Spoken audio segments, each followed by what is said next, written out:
Former President Donald Trump is back on the campaign trail today after being out of the public spotlight for more than a week. He will host a campaign rally in his resort in Doral, Florida, just outside of Miami.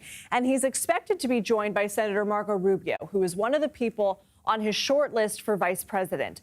The former president called into Fox News last night to discuss his thoughts on a possible VP pick. I haven't made final decision, but I have some ideas as to where we're going. And a little bit, we wanted to see what they're doing, to be honest, because, it might make a difference. I don't know. I'm not sure that it would. But there are those that say Trump's waiting until he finds out what's going to happen with crooked Joe Biden. And we'll see what happens with Biden.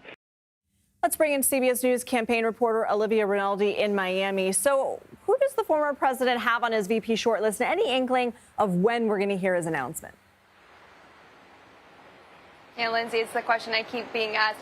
Who is he going to pick, and when are we going to find out about it? Some senior campaign advisors that I've talked to have told me it could come as soon as 10 minutes from now or even 1 minute before the convention. We really don't know when this is going to happen, how it's going to happen, and you even heard him last night on Hannity kind of teasing that he doesn't even know who he's going to pick yet. So all of this is up in the air. It's part of the speculation. They want to keep the gig going a little bit. But we do have some clues as to who he is thinking about. Marco Rubio, as you mentioned, the senator from Florida. We're in his home state. Trump is holding a rally here tonight, and he will be in attendance. He is one of those top 3 vice presidential contenders that we have heard about time and time again. Another person we have heard about is Senator J.D. Vance of Ohio. What's interesting is that later this week, Donald Trump is going to go to Pennsylvania and hold a rally there that's just about an hour away from the Ohio border. So a little bit interesting there. And then we also hear about North Dakota Governor Doug Burgum. He's someone that Trump is also considering. So those 3 names are the ones you need to remember. But it is interesting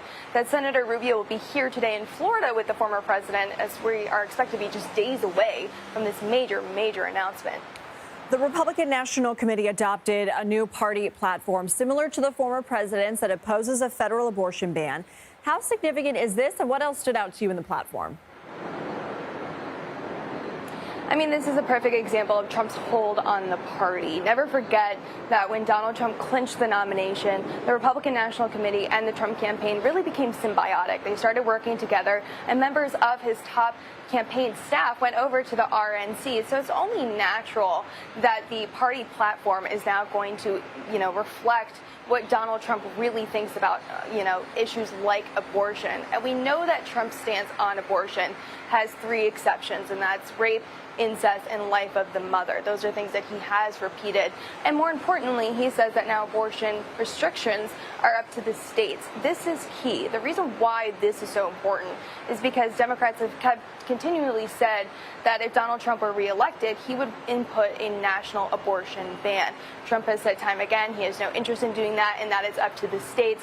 But now the party platform is reflecting where his position has been, leaving it up to the states and kind of pulling the rug out from Democrats on that kind of line if the party adopts fully this Trump's opinion on it.